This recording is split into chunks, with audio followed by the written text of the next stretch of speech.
Boa tarde a todos. Vamos lá começar a nossa segunda aula da geração de 45. Né? No primeiro momento a gente falou da prosa, autores muito importantes na prosa, como Guimarães Rosa e Clarice Lispector. E agora a gente vai centrar um pouquinho num grande expoente aí dessa poesia pós-moderna, né? Que a gente chama aí, que é João Cabral de Melo Neto. Ele participa da geração de 45. Lembrando a vocês que a poesia de 45 ela é um pouco mais consistente, ela, é, ao invés de experimentações estéticas, ao invés de uma poesia muito aberta, a gente vai valorizar nessa poesia de 45 o restabelecimento de uma forma artística bela, né? Revalorização da estética e como toda escola propõe uma nova estética, né? A gente sempre tem uma escola literária propondo algo em ruptura com o antecedente. A geração de 45 não é tão radical assim, mas coloca a palavra como instrumento maior da poesia. Assim como a gente viu que os autores Clarice Lispector e Guimarães Rosa têm um trabalho muito importante com a palavra, né? A palavra exata, né?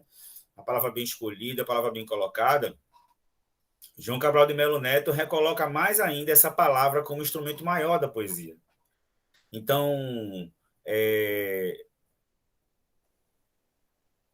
quando houve essa renovação estética, né, da própria linguagem, houve reafirmações de valores estéticos, né? Então, se a gente tem uma poesia um pouco mais solta, um pouco na geração de 22, por exemplo, uma poesia mais solta, uma poesia mais anarquista, a gente vê agora uma poesia mais que valoriza um pouco mais a estética, que tem um universalismo temático mais importante, tá?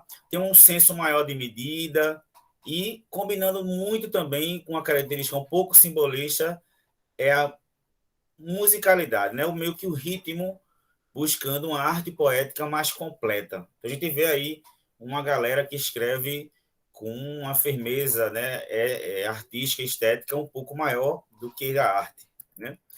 E nessa geração, né, de poetas, assim como o João Cabral de Melo Neto, se vai intensificar a diversidade e pluralidade de tendências, então vai haver várias tendências, mas logicamente uma preocupação maior com essa arte. A valorização da palavra e do texto, vocês vão ver várias vezes poemas, principalmente de João Cabral de Melo Neto, metalinguísticos, né? Falando da palavra, falando da própria palavra, o poema falando do próprio poema, e uma poesia elaborada cuidadosamente, né? Como um engenheiro, né? Como um engenheiro das palavras, né? Como esse cara que trabalha a palavra de uma forma cautelosa, escolhendo e sabendo seu significado plurissignificativo, né? Existem poemas concretistas, a gente vai ver no próximo momento, são poemas de estruturas completamente diferentes do tradicional, os poemas processo, a revalorização da palavra, então sempre lembre disso, valorização da palavra, criação de imagens e revisão de ritmos em busca de novas soluções formais. Então, não é que é uma literatura formal, parnasiana, não é nada disso, mas apenas se buscava um pouco mais uma preocupação com o significado da palavra, com a escolha exata da palavra, né? Como a gente viu com outros autores. Então, isso aí é João Cabral de Melo Neto, né? Em uma das suas andanças aqui por Recife, nessa imagem.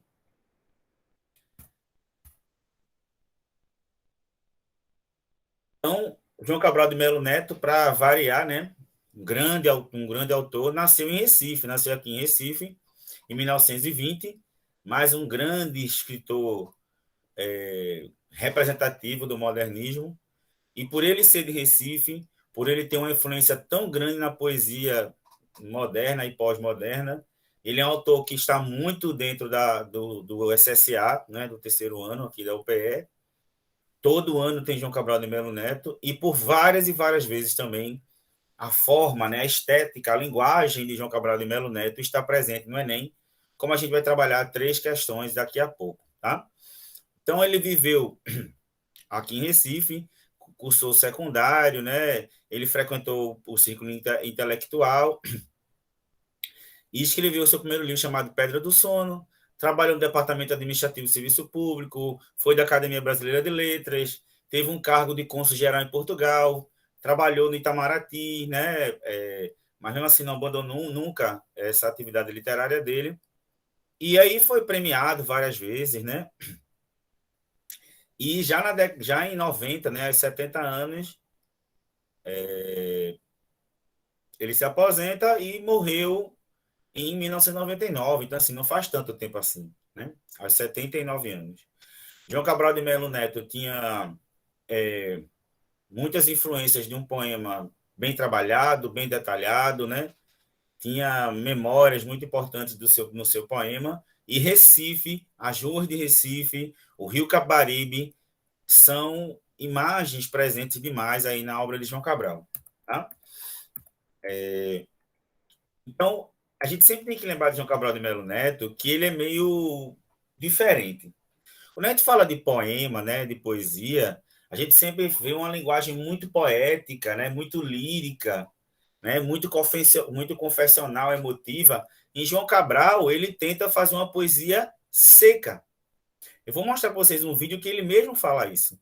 Então, para vocês não esquecerem nas provas, se fala muito disso, João Cabral buscava de maneira não lírica. Então, é como se o poema dele fosse adverso ao lirismo, ao melancolismo pessoal. E ele também não era confessional. Os poemas de João Cabral de Melo Neto raramente eram primeiras pessoas, né, para se tratar sobre algo individual, né? E na verdade ela é ligado a uma realidade e uma racionalidade. Então a gente vê um poema um pouco mais para fora do que para dentro. Então, a gente imaginar falar de um poema, falar de um autor de poemas que não é lírico, né, ou tenta não ser lírico, e ele pertenceu a essa geração e foi o maior representante dela.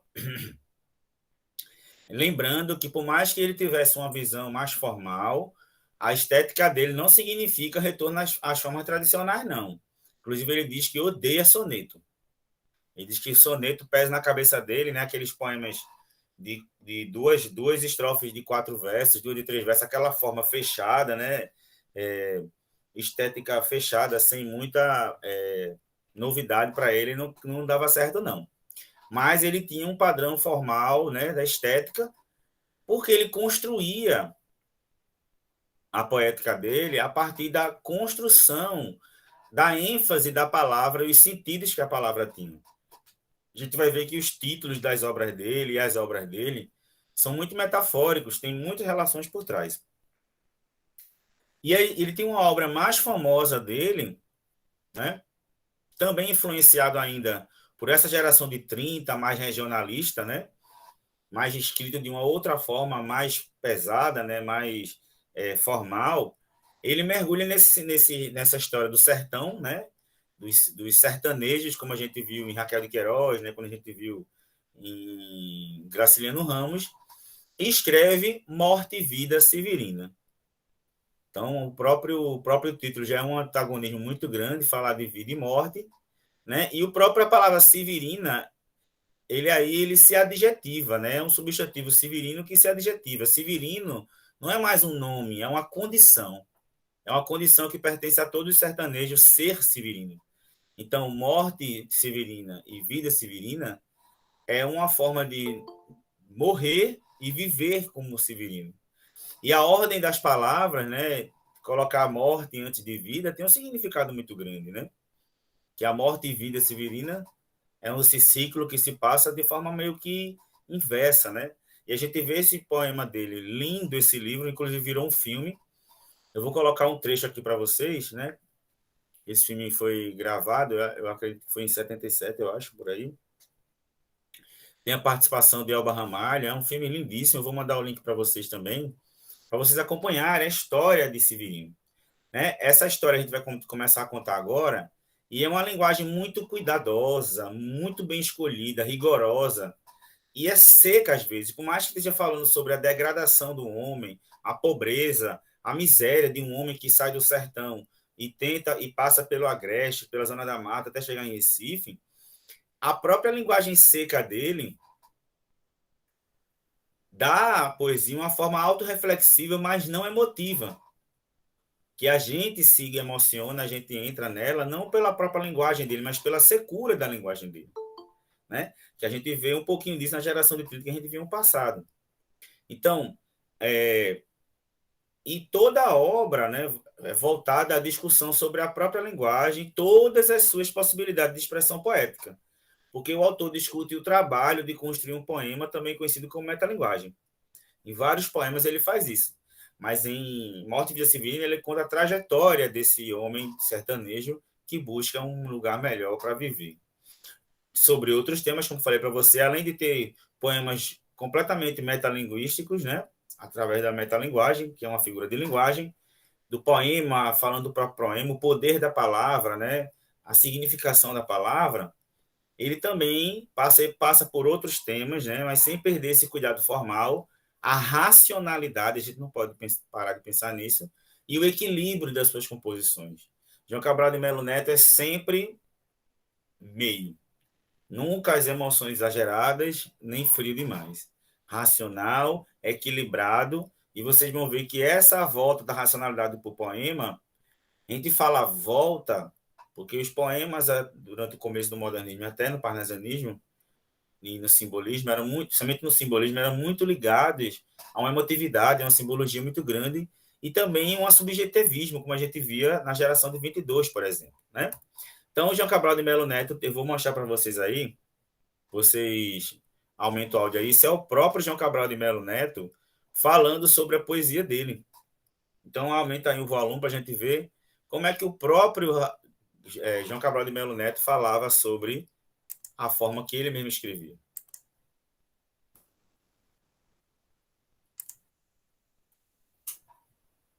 E essa coisa eu tenho pensado. Um momentinho.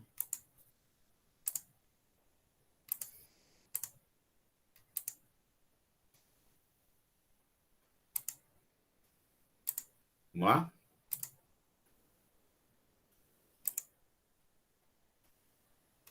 E essa coisa eu tenho a impressão que me indispôs permanentemente, definitivamente, para o resto da vida, para certas coisas. Por exemplo, soneto. Nós éramos obrigados a ler sonetos, compreende? De forma que aquele automatismo do soneto é um negócio que até hoje eu não consigo compreende, tolerar. Compreende? Eu vi que era possível escrever poesia, compreende? Sem usar aquele ritmo mecânico, compreende? Como se diz, rançoso, compreende? Que para mim, até hoje, no meu ouvido, tem um decassílabo por causa dessas coisas que eu disse a você do colégio, compreende? De forma que eu vi que era possível escrever uma poesia, compreende? Áspera. Uma poesia com textura áspera, compreende? Que uma poesia que fosse difícil de ser lida em voz alta. Compreende? Uma poesia que não embalasse o leitor. Eu gostaria de fazer uma poesia compreende que não fosse um carro deslizando em cima do pavimento de asfalto, aquela coisa lisa. Eu gostaria de fazer uma poesia em que o leitor, no que esse leitor, caso o leitor é o carro, né, ele passasse em cima de uma rua muito mal calçada, compreende que o carro fosse sacolejado a todo momento. Compreende que fosse uma poesia em que o sujeito ia passar de uma palavra para outra, tivesse que pensar, uma poesia que pusesse a cada palavra um obstáculo ao leitor.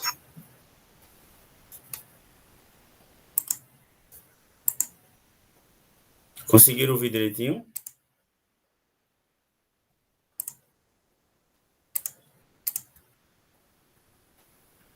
Ah, tá dando eco, né? Ah, então eu vou colocar de novo.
E essa coisa eu tenho a impressão que me indispôs permanentemente, definitivamente, para o resto da vida, para certas coisas. Por exemplo, soneto. Nós éramos obrigados a ler sonetos, compreende? De forma que aquele automatismo do soneto é um negócio que até hoje eu não consigo compreende, tolerar, compreende? Eu vi que era possível escrever poesia, compreende? Sem usar aquele ritmo mecânico, compreende? Como se diz, rançoso, compreende? Que para mim, até hoje, no meu ouvido, tem um decassílabo por causa dessas coisas que eu disse a você do colégio, compreende? De forma que eu vi que era possível escrever uma poesia, compreende? Áspera, uma poesia com textura áspera, compreende? Que uma poesia que fosse difícil de ser lida em voz alta, compreende? Uma poesia que não embalasse o leitor. Eu gostaria de fazer uma poesia, compreende, que não fosse um carro deslizando em cima de um pavimento de asfalto, aquela coisa lisa. Eu gostaria de fazer uma poesia em que o leitor, no caso o leitor é o carro, né? Ele passasse em cima de uma rua muito mal calçada, compreende, em que o carro fosse sacolejado a todo momento, compreende? Quer dizer, uma poesia em que o sujeito, para passar de uma palavra para outra, tivesse que pensar, uma poesia que eu pusesse a cada palavra um obstáculo ao leitor. E aí, entenderam a metáfora que ele fala sobre a literatura? Então, ele não queria uma literatura, ele não queria fazer um poema que fosse de fácil entendimento. Ele não queria fazer um poema em que o leitor tivesse todas as respostas de forma clara. Ele queria que o leitor trabalhasse para entender o significado, que o leitor se esforçasse para entender o significado, né? Essa metáfora que ele faz aí do carro, em vez de ele querer um carro que passe por uma ladeira com asfalto liso, ele queria uma esburacada. No sentido da metáfora de que ele esperava ele queria uma literatura, uma poesia, que o leitor, dentro daquela poesia, tivesse dificuldade em entender mesmo o sentido da palavra, as explicações que existiam dentro das palavras, que eram uma característica dele. Tá? Vamos lá ver o resto. Então, como a gente vai ver em outros poemas dele, não eram poemas previsíveis, não eram poemas em que a gente... vocês estão... Não eram poemas que a gente lê de uma primeira vez e entende fácil. Então, ele é chamado desse cara, do poeta engenheiro, né? Ou engenheiro das palavras. É o cara que trabalhava bem as palavras, né? Que, nesse estilo dele, na linguagem dele, que a gente está vendo aqui nesse slide, ele despoetizou os poemas. Então, ele trouxe um debate interessante dentro dos poemas, trabalhou a palavra na sua melhor compreensão possível, mas criou aquele esquema de poesia ritmada, no sentido do soneto, por exemplo, o verso só podia ser decassílabos, as formas só podiam ser essas, então ele despoetizou isso. Os versos deles eram nítidos e precisos, poemas às vezes surrealistas, a gente vai ver isso, como O Cão Sem Plumas, tinha muita metalinguagem, então o poema fala do próprio poema, o valor da linguagem, como a gente vai ver, por exemplo, Catar Feijão. E como ele era um cara formal, um cara concreto, ele usava muitos substantivos concretos, né? Que são substantivos que têm forma, né? Que não dependem de outros para existir, né? Mais concreto. Não havia muita coisa abstrata. Essa metáfora do simbolismo, para ele, existia no concreto. As metáforas eram do concreto, da pedra, né? Então, a educação pela pedra, né? Tudo de forma concreta. E como ele era um cara comedido, seco, preciso, ele usava poucos adjetivos de forma a não ter muito juízo de valor. E as temáticas dele, que a gente vai ver, é o Nordeste pernambucano, principalmente Pernambuco, e mais enfaticamente ainda, Recife, né? Recife, Rio Capibaribe, e os problemas socioeconômicos, né? A gente vai ver Severino, por exemplo, que vem do sertão e vai passando por todos os problemas, ele vai mostrando um raio-x da pobreza durante todo o período que esse homem anda, né? Então, ele tem... A maior característica dele é o rigor estético que ele tem. Ele escreveu Pedra do Sono, escreveu a obra O Engenheiro e Morte e Vida Severina também, em 1955. Tá? Então, nós temos aí as obras, né? de João Cabral, e ele mesmo diz sobre as obras dele: escrever é estar no extremo de si mesmo, né? Então, aí as obras principais dele, né? Pedra do Sono, Engenheiro, Cão Sem Plumas, que fala de Recife, Quaderno, Educação pela Pedra, né? Morte e Vida Severina, Museu de Tudo, Agreste, Sevilha andando em 89. Veja que ele já escreveu até mais para frente, né? Mas ele é enquadrado aí na geração de 45 e pós-moderna também, até porque ele ficou muito mais na frente. Então, Sevilha, né? Vocês sabem aí que é uma cidade da Espanha, ele também tem uma ligação muito grande com o país espanhol, né? Então, você vai ver várias vezes ele falando da Catalunha, né? De Sevilha. Ele tem essa ligação com o Flamengo, né? A dança, né? Ele gostava muito de futebol também, né? Dizem as más línguas que ele era tricolor, por isso que ele sofreu muito. Dizem que era tricolor, torcia pelo Santa. Então, coitado, já sofria de lá, né? Então, vamos lá. E aí, isso aqui é um trecho do discurso de posse dele lá na Academia Brasileira de Letras. Vê como ele falava dele mesmo, né?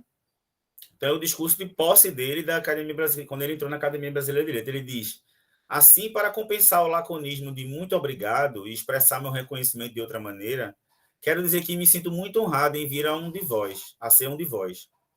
E não apenas pelo que cada um de vós representa em nossa vida intelectual, como porque a academia, que vós todos em conjunto constituís, é uma das instituições em que se tem mantido mais vivo o respeito pela liberdade do espírito.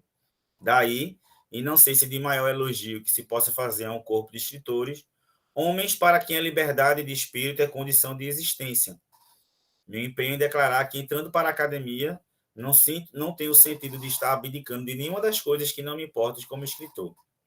Na verdade, venho ser companheiro de escritores que representam ou representaram o que a pesquisa formal, no nível da textura e da estrutura do estilo, tem de mais experimental. Escritores outros, cuja obra é uma permanente e renovada, denúncia de condições sociais que espíritos acomodados achariam mais conveniente não dar a ver. Escritores que, em momentos os mais diversos de nossa história política, têm combatido situações políticas também as mais diversas. Escritores que, já acadêmicos, têm julgado livremente a academia, patrão de suas cadeiras e membro de suas cadeiras. E tudo isso sem que a academia tenha procurado exercer nenhuma censura e sem que a posição de acadêmicos tenha levado esses escritores a qualquer autocensura. Então, um cara aí que, por mais formal que fosse, mais tradicional que fosse, mas fez o seu discurso aí a favor da liberdade de espírito e da liberdade de expressão, né? Então vamos aí falar do Alta Compadecida, de Morte e Vida Severina. Essa obra é linda, essa obra é um retrato geográfico, histórico e antropológico do homem do sertão, né? É diferente porque não é um livro, não é um romance, não é um livro, uma narrativa em parágrafos, como a gente vê nos romances tradicionais, que a gente viu, por exemplo, em Os Sertões, por exemplo, em outras obras, como Vidas Secas, de Graciliano Ramos. O gênero textual dele é um subgênero da literatura chamado Alto de Natal. Então, esse Alto de Natal ele surgiu na Espanha medieval e era uma forma frequente na Idade Média, que era utilizada pelo clero, que era feito para doutrinar e evangelizar as pessoas. Então, as histórias eram contadas em autos e a intenção era justamente encaminhar as mensagens da igreja às grandes massas. Então, era meio que para popularizar as mensagens da igreja, né, para chegar no público na época da Idade Média. E eles tinham um caráter mais popular, uma linguagem mais objetiva e presença de cantos. Então, esse Alto de Natal, ele é como se fosse em versos, tá? O livro todo é em versos. Tem muita parte musical, inclusive Elba Ramalho canta, né, em algumas partes, né? Principalmente no enterro lá do sertanejo. E em Morte e Vida Severina, a temática da religiosidade aparece muito, né? No final do livro, que eu não vou falar agora para a gente não ter um spoiler. Tá? E João Cabral de Melo Neto, ele faz alusão aos antigos autos, tá? Divide por partes, tá? Cada um com a breve apresentação do seu conteúdo. Então, ele bota uma parte, explica um pouquinho sobre o conteúdo, predomina as redondilhas maiores, que são versos com 7 sílabas poéticas. Aí você fala assim, ele não dizia que não era para se enquadrar num estilo, mas o alto de Natal, assim como, por exemplo, o cordel, ele tem que ter uma musicalidade. E o cordel, normalmente, é uma redondilha menor, tem 5 sílabas poéticas e traz a musicalidade. E essa musicalidade do cordel é feita pela escolha de fazer versos com 5 sílabas poéticas. Normalmente, ele fazia com 7. Tá? Então, isso aí a gente pode dizer que é uma epopeia do nordestino, né? Até porque ele sai do sertão, passa pelo Agreste, Zona da Mata, até chegar em Recife, representa todas as classes, porque ele faz um retrato de Pernambuco inteiro. Ele é escrito em autos, né, em blocos, né, de histórias. Sinais de morte, morrida ou matada, a gente vai ver que... vou botar um trecho do filme aqui para vocês. Severino diz que existe morte morrida e morte matada. Ele diz que o sertanejo morre cedo, ou de morte morrida ou de morte matada, né? Morte morrida seria a morte de causas naturais, né? E matada é numa emboscada, né? Alguém que atira, que mata a facada por uma briga ou por questões sociais na época, né? E fala muito do êxodo rural. Eu vou colocar para vocês a primeira parte de Morte e Vida Severina, e eu queria que vocês assistissem o filme. É lindo, é maravilhoso, a história é muito bonita e é todo musical, né? Você vê aqui a fala de Severino, ele é todo feito na redondilha maior, como se fosse em versos. Então eu vou colocar para vocês o comecinho do filme, que é Severino se apresentando.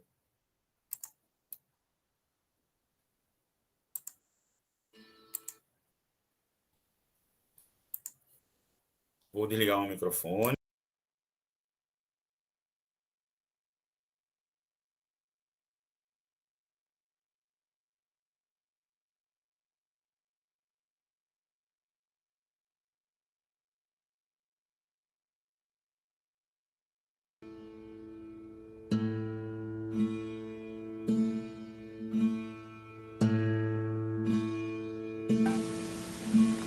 Meu nome é Severino, não tenho outro de pia.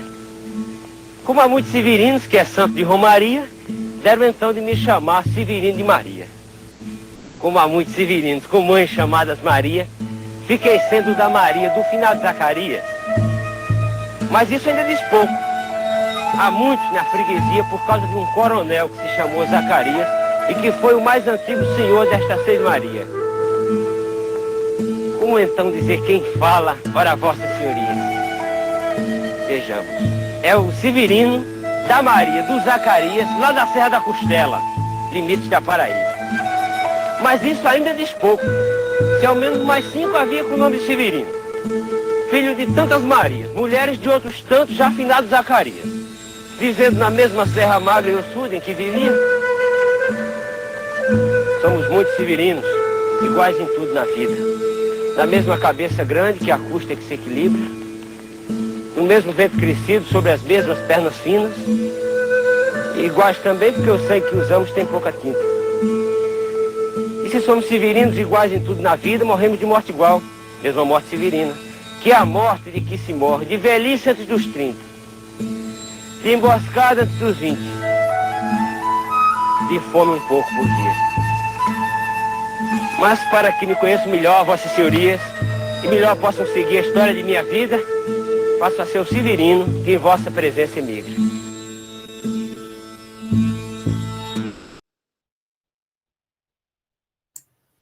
E aí, forte, né, o que ele fala, né?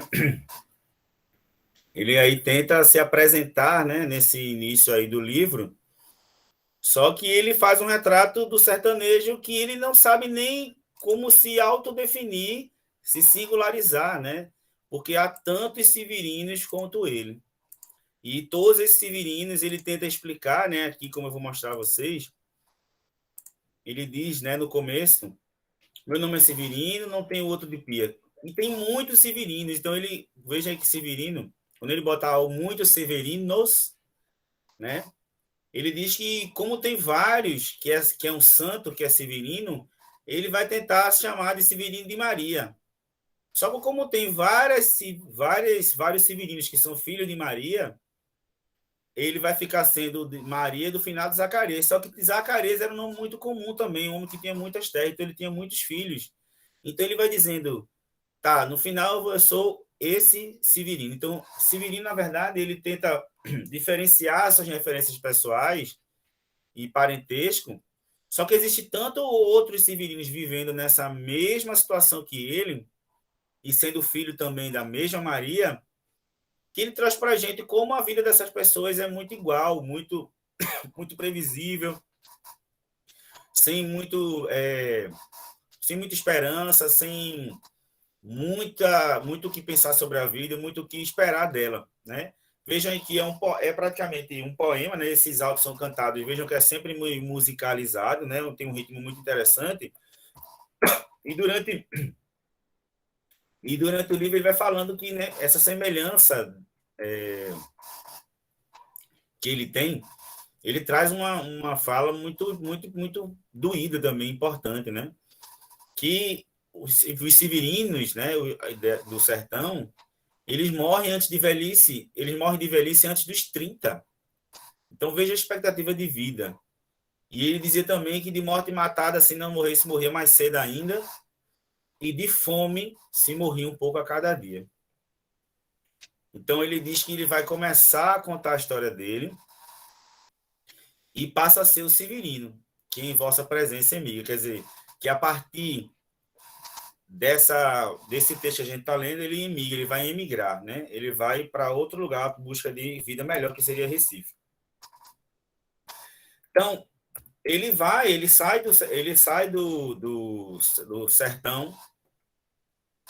Durante sua caminhada, ele passa pela Serra da Costela Roma Recife, porque ele vai seguindo o Rio Capibaribe, que é o rio que vai dar lá em Recife. E ele vai encontrando no meio do caminho mais morte, mais desespero, mais fome, miséria, que causado principalmente pela seca. Então ele acha que cada vez que ele for chegando perto de Recife, né, for passando, entrando, né, indo para o litoral, ele acha que a vida vai sendo um pouco mais fácil, só que é o contrário. A vida vai se tornando pior, as histórias vão se encontrando, e ele vai vendo que a morte que se depara com ele é comum, faz parte da vida de outras pessoas. Então, ele vê tudo isso, ainda tenta manter uma esperança até chegar em Recife, mas ele vê que realmente a dor é muito forte. Ele diz, ó, desde que estou retirando, só a morte vejo ativa. Só a morte deparei e às vezes até festiva. Só a morte tem encontrado quem pensava em contra a vida. E o pouco que não foi morte foi de vida severina. Aquela vida que é menos vivida que defendida. E ainda é mais severina que o homem que retira. Então, ele está falando aí das dores, né, da morte que ele vai encontrando, que ele se depara no meio do caminho. E ele diz que a morte, às vezes, é festiva, porque às vezes é melhor a morte do que a dor, do que a fome. Então ele diz que até a morte, às vezes, em um momento, era um descanso. Tem um trecho do livro, né, e que também virou filme, que é quando ele vai para o enterro do lavrador, e que as pessoas começam a cantar, né? As pessoas não têm onde morar, as pessoas não têm uma moradia própria, não têm onde plantar, não têm onde cultivar suas questões. E aí a frase que diz essa frase bem famosa, né? Quando enterra eles assim, essa é a parte que te cabe nesse latifúndio.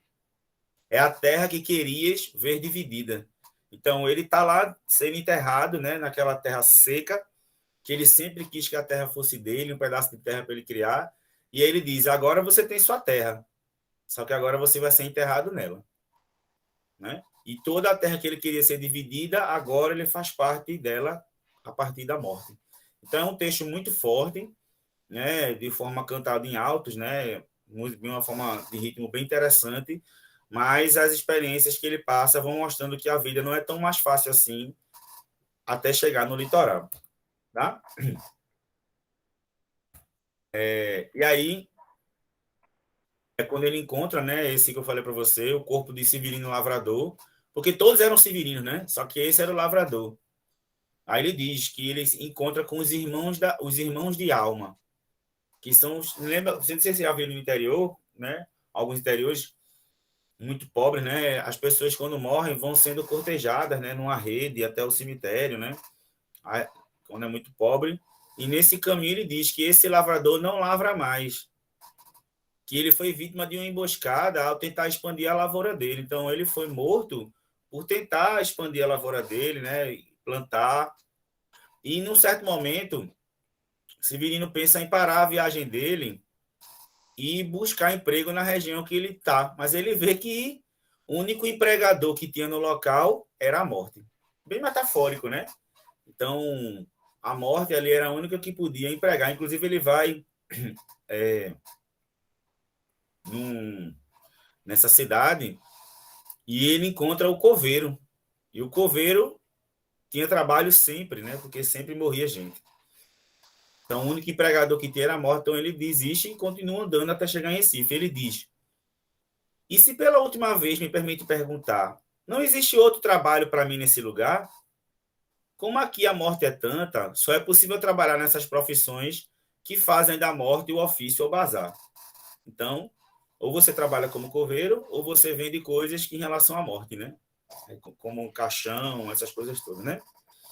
E aí ele tente apressar o passo para chegar logo em Recife, porque ele persistia nessa esperança da vida até chegar lá, mas no destino dele, Severino começa a escutar uma conversa de dois coveiros. E ele diz o seguinte: esse povo lá de Riba, de Pernambuco, da Paraíba, que vem buscar no Recife para morrer de velhice, encontra só aqui chegando o cemitério esperando. Não é viagem o que fazem vindo por essas caatingas vagens. Aí está o seu erro. Venha seguindo o seu próprio enterro. Então, a esperança de Severino ver dois coveiros dizendo isso, ele vai perdendo um pouco a esperança, mas ele persiste até chegar em Recife, né?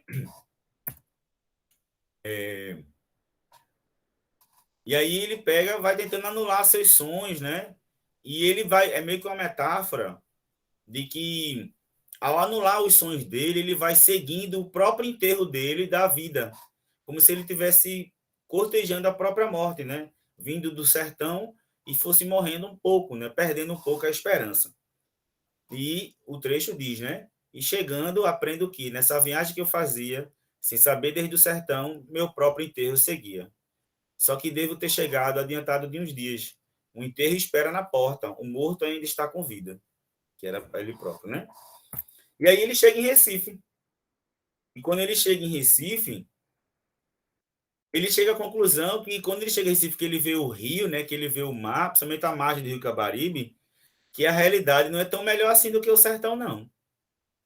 Ele encontra pessoas que vieram na mesma trajetória que ele, estão morando onde? Ali nas palafitas ali, né, do Pina, ali perto de Boa Viagem. E ele vê a morte, ele vê a fome, né? E ele tenta se jogar no Rio Caparibe, se suicidar, mas aí vem aquela epifania, né? Naquela hora, no momento que ele pensa nisso, anunciaram o nascimento do filho do carpinteiro José. É como se fosse uma alusão, né, ao nascimento de Jesus, né? Que o pai dele era José, era carpinteiro. Então nasceu mais um Severino que renova as esperanças desse sertanejo, renova essa vida, e ele representa, né, metaforicamente, o nascimento de Jesus. Por isso que se chama Morte e Vida Severina, um auto de Natal pernambucano. Então é uma obra muito interessante, mas bem detalhada, né, escrita de um padrão formal interessante, seco, né, da forma como João Cabral de Melo Neto escrevia, tá? Vale a pena. E aí tem um trecho do final, que o carpinteiro diz: Severino retirante, deixa agora que eu lhe diga. Eu não sei bem a resposta da pergunta que fazia. Se não vale mais saltar fora da ponte da vida, nem conheço essa resposta, se quer mesmo que eu lhe diga. É difícil defender só com palavras a vida. Ainda mais quando ela é esta que vê, Severina. Mas se responder não pude a pergunta que fazia, ela, a vida, a respondeu com sua presença viva. E não há melhor resposta que o espetáculo da vida. Vê-la desfiar seu fio, que também se chama vida. Ver a fábrica que ela mesma teimosamente se fabrica. Vê-la brotar como há pouco uma vida explodida. Uma nova vida explodida. Mesmo quando é assim pequena a explosão como a ocorrida, como a de pouco franzina, mesmo quando é a explosão de uma vida severina. Então, por mais que o nascimento foi de um pobre, de um outro severino, a esperança ainda existia. Que ele tivesse ainda esperança, e aí termina-se o livro Morte e Vida Severina. Aconselho vocês a ler. Tá? Vou falar de alguns poemas dele e vou falar sobre algumas questões do Enem. Tá? Então, caiu aí no Enem, acho que essa questão é de 2011, eu acho. Um trecho da obra, essa primeira obra, né? Essa primeira parte de Morte e Vida Severina, em que Severino se apresenta e ele diz que tem vários severinos, né? E como ele vai dizer quem fala, ora, a Vossa Senhoria? Então, como é que ele vai dizer quem ele é, se todo homem do sertão é severino, que é filho da mesma Maria e do finado Zacarias, né? Então, o Enem faz a seguinte, aí tem outro texto. O outro é de Sequim, que é um autor que fala sobre João Cabral. O primeiro é um trecho de Morte e Vida Severina e o segundo é um trecho de um autor que fala sobre João Cabral. E o nome do livro é João Cabral, a Poesia do Menos. Aí ele diz, João Cabral, que já emprestara sua voz ao rio, que é o rio Capibaribe, transfere aqui ao retirante Severino, que, como Capibaribe, também segue o caminho do Recife. A autoapresentação do personagem, na fala inicial do texto, nos mostra um Severino que, quanto mais se define, menos se individualiza, pois seus traços biográficos são sempre partilhados por outros homens. Então, quanto mais ele tenta explicar quem ele é, menos ainda ele se individualiza. Então, o primeiro texto é um trecho de Morte e Vida Severina e o outro é de um autor falando sobre essa parte aí do livro. E o Enem pergunta, com base no trecho de Morte e Vida Severina 1, em análise crítica do texto 2, tentem responder aí, tá? Bota aí no chat a resposta que vocês acham que é. Observa-se que a relação entre o texto poético e o contexto social a que ela faz referência aponta para um problema social expresso literariamente pela pergunta: como então dizer quem fala, ora, a vossas senhorias? A resposta à pergunta expressa no poema é dada por meio da. Quando ele tenta perguntar tudo quem é que fala, ele tenta achar o quê? Né? O que ele tenta fazer? Então, a resposta à pergunta expressa no poema é dada pelo meio da descrição minuciosa dos traços biográficos do personagem narrador. Tem isso, gente? Ele tenta fazer os traços biográficos dele, do personagem narrador? Não. Construção da figura do retirante nordestino como um homem resignado com a sua situação. Ele não era resignado com a sua situação, tanto que ele foi atrás de uma vida melhor. Letra C. A resposta à pergunta expressa no poema é dada por meio da representação. Na figura do personagem narrador, como eu já falei para vocês na aula passada, por mais que seja um texto poético, mas ele é narrado. E o próprio personagem ele é o narrador. Então, ele representa, na figura do personagem narrador, de outros severinos que compartilham sua condição. Resposta à letra C. Tá? Letra D diz que é uma projeção do próprio poeta. Não, João Cabral de Melo Neto não foi retirante. Tá? E tem dizendo na descrição de Verino que, apesar de ser humilde, orgulha de ser descendente do Coronel Zacarias. Não, ele procurou o Coronel Zacarias para tentar explicar um pouco quem ele era. Então, essa pergunta, a hora que fala Vossa Senhores, ele tenta fazer uma representação de outros severinos que compartilham com a mesma condição que ele. Tá? Aí um poema muito famoso dele, chamado Catar Feijão. E aí é bem interessante, gente, porque vocês já viram, alguns de vocês no exercício que eu fiz sobre funções da linguagem, quando vocês mostraram um exemplo de metalinguagem, alguns de vocês colocaram esse poema aí, Catar Feijão, de João Cabral de Melo Neto. Porque nesse poema, João Cabral de Melo Neto revela a concepção do ato criador, do escritor. É o escritor falando do ato de escrever. Então, isso é o quê? Uma função de linguagem chamada metalinguagem. Então, ele tem como objeto a construção do próprio poema. O poema falando como construir o poema. E que, como a gente vai escolher o feijão para cozinhar, quando a gente vai escrever, a gente também tem que catar as palavras, escolher o melhor feijão, quer dizer, escolher a melhor palavra para combinar apenas o necessário. Ele era um cara sucinto. E ele vai dizendo no começo que primeiro você tem que se inspirar. E depois, né, ele vai dizendo que ele coloca suas impressões, né? Ele diz que a gente tem que catar os melhores grãos para fazer uma melhor poesia e desfazendo-se de tudo do que é oco, do que é palha e o que é eco, né? Quer dizer, o que não for essencial, o que não for importante, joga fora, como a gente joga quando a gente vai catar o feijão. Então você vai ver a paixão que ele tinha na forma e no conteúdo. Ele diz, ó, catar feijão. Catar feijão se limita com escrever. Joga-se os grãos na água da alguidar e as palavras na folha de papel. E depois joga-se fora o que boiar. Certo, toda palavra boiará no papel. Água congelada, pois chumbo seu verbo. Pois para catar esse feijão, soprar nele e jogar fora o leve, o oco, palha e eco. Ora, nesse catar feijão entra um risco. O de que entre os grãos pesados, entre um grão qualquer, pedra ou indigesto, um grão imastigável de quebrar dente.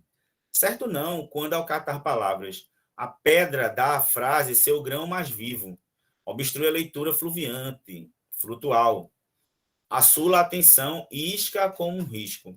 Vocês estão vendo aí que existem aí, o autor fala de novo sobre a pedra, né?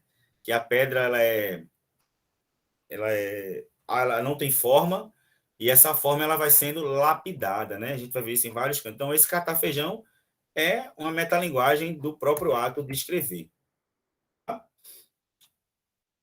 Citação e explicação. Tem também um poema dele chamado Educação pela Pedra, né? E aí, mais uma vez, ele fala da pedra, né? Como se fosse lapidada, né? Lapidar essa pedra. E ele fala que a educação tem dois movimentos, né? Na primeira, ele diz quais são as lições que se dá, né? De fora para dentro, né? E na segunda, de dentro para fora.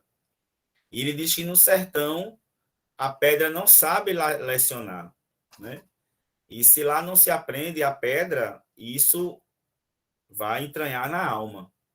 Então, o poema vai apontar exatamente isso, né? Se compreender a pedra e aprender como frequentá-la primeiro, como conectar-se a ela.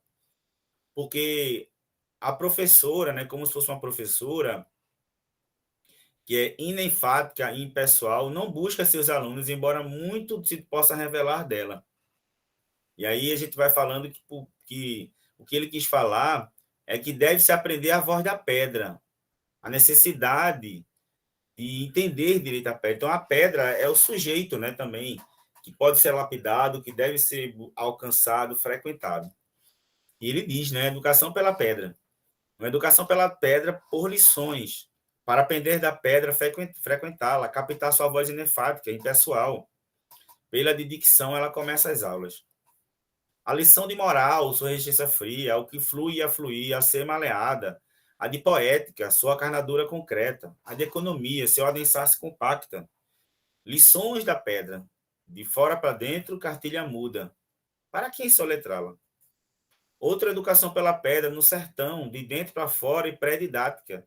No sertão, a pedra não sabe lecionar. E se lecionasse, não ensinaria nada.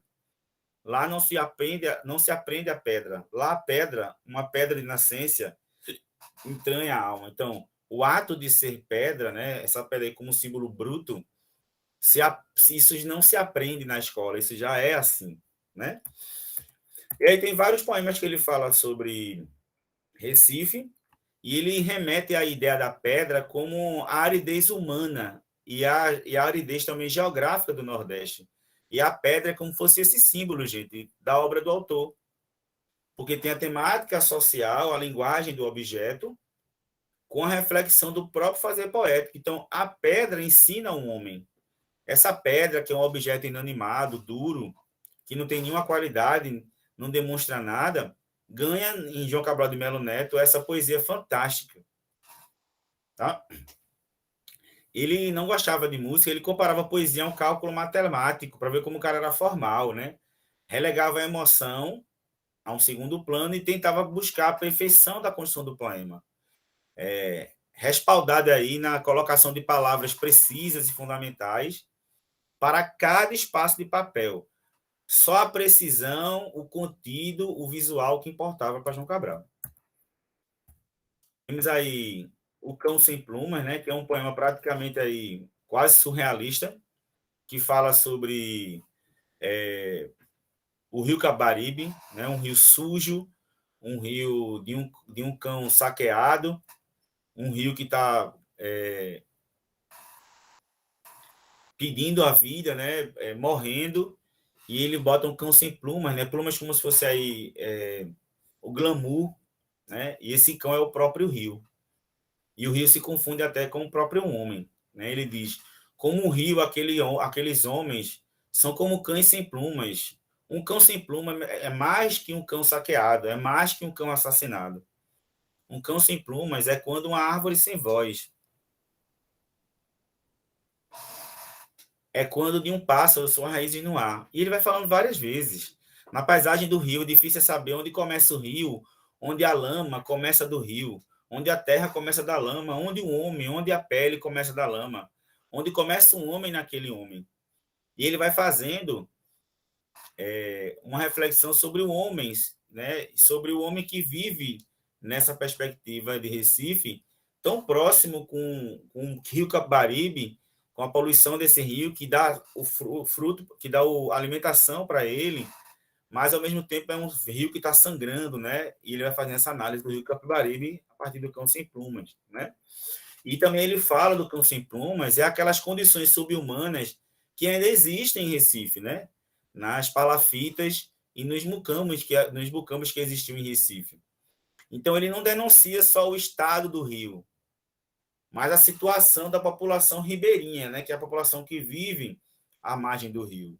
Então esse rio tem duas instâncias, né? A geografia física, que é sobre as questões regionais, a descrição do rio, os mangues, né? Como o rio pata no mar, e a geografia humana, que são as questões econômicas do homem que vive às margens desse rio, que vive a partir do que ele oferece e traz essa reflexão mais universal. Então, ele faz uma análise do meio ambiente, mas não isola das questões humanas, gente. E rio e homem são entidades que não são indissociáveis. E é tão confundido um e o outro que não é possível saber quando um começa e o outro termina. O rio e o homem estão entrelaçados. E a pobreza e a negritude do rio é a causa da pobreza do homem negro de lama, né? Como aí falar e já lembra de Chico Sainz, né? E a gente lembra dessa condição humana. Fábula de um arquiteto, então ele aí nesse poema, não vou falar muito sobre ele, ele fala como o arquiteto tenta construir portas, né? Tenta abrir e construir o aberto, fazer portas, o teto, as portas. Ele diz que a metáfora, né, das oportunidades da vida, que a gente constrói, abre portas, fecha portas, como o arquiteto faz, levando as mais distintas hipóteses do que o movimento apenas de abrir e fechar a porta, né? E ele diz que se a gente fechar, a gente verde as portas e janelas e fica no estatuto do medo e não mais seremos livres. Então ele fala aí dessa porta como se fosse uma abertura para a vida, né? Então ele diz a arquitetura como construir portas de abrir, ou como construir o aberto. Construir, não como... Vocês estão me ouvindo? Me ouvindo, né? E ele vai falando o tempo inteiro que esse abrir e fechar portas, como o arquiteto faz, é uma metáfora da vida que a gente tem que pensar bem nesse sentido conotativo que significa. Tá? E a gente vai fazer, para a gente terminar, algumas questões do Enem. Essa questão é do Enem, se não me engano, 2016. E eu queria que vocês botassem o que vocês acham, qual é a resposta. Leia o que João Cabral de Melo Neto, poeta pernambucano, disse sobre a função de seus textos. Isso é uma frase dele. Falo somente com o que falo. A linguagem chuta, contato denso. Falo somente do que falo. A vida seca, áspera e clara do sertão. Falo somente por quem falo. O homem sertanejo sobrevivendo na diversidade e na míngua. Falo somente para quem falo. Para os que precisam ser alertados para a situação da miséria no Nordeste. Aí o Enem faz a seguinte pergunta. Para João Cabral de Melo Neto, no texto literário, letra A linguagem do texto deve refletir o tema e a fala do autor deve denunciar o fato social para determinados leitores. B. A linguagem do texto não deve ter relação com o tema. Vocês acham que ele diz aí em algum momento que não deve ter relação com o tema ou tem que ter? Tem que ter ou não uma relação com o tema? Tem sim, né? Ele fala da situação do Nordeste, ele tem que ter. Então, a letra B está errado. O escritor deve saber separar a linguagem do tema e a perspectiva social da perspectiva do leitor. Não, ele fala que ele vai falar com quem ele fala sobre o que é importante para ele. Né? Então, a resposta é letra A. O autor deve refletir o tema e a fala do autor deve denunciar o fato social. E a letra D, né, que a gente não leu, ele diz que a linguagem pode ser separada do tema. Não, a linguagem é o tema. A linguagem é a forma de se trabalhar o tema. E na letra D diz que a linguagem está além do tema. E o fato social deve ser a proposta do escritor para convencer o leitor.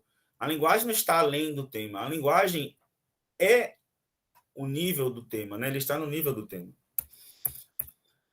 E, para a gente terminar, um poema que caiu também na prova do Enem, chamado Antiódio. Está dentro da psicologia da composição e diz assim: poesia não será esse o sentido em que ainda te escrevo. Flor, te escrevo, flor. Não uma flor, nem aquela flor virtude em disfarçados urinóis. Flor é a palavra flor. Verso inscrito no verso como as manhãs do tempo. Flor é o salto da ave para o voo. O salto fora do sono. Quando seu tecido se rompe. É uma explosão posta a funcionar. Como uma máquina, uma jarra de flores. Veja a estrutura do poema, nada convencional, né, para a época, né? Então, para João Cabral de Melo Neto, a poesia é marcada pela recriação do objeto por meio da linguagem, sem necessariamente explicá-lo. Você vê que João Cabral de Melo Neto fala da flor várias vezes, mas ele não explica tão bem o que é. Nesse fragmento de João Cabral de Melo Neto, poeta da geração de 45, o sujeito lírico propõe a recriação poética de uma palavra, de um urinol. Urinol, gente, é como se fosse um mictório. Aí tem assim, o urinol em referência às artes visuais ligadas às vanguardas. Lembra que o dadaísmo, uma obra mais famosa do dadaísmo é Vinícius diz aqui que é a letra A. É uma ave, uma máquina, um tecido, não.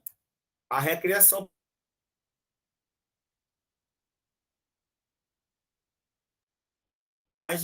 com que ela pode ser comparada a fim de assumir novos significados. Ela vai falando. Ele vai falando aqui que a flor é a palavra, que aqui a flor é o salto, é a ave, é o voo. Então, ele ressignifica. Isso aqui tem a ver com plurissignificação, né? E essa plurissignificação, né? Essa polissemia da palavra, que é o assunto que a gente viu na aula passada, é feita a partir da palavra flor. Beleza, crianças?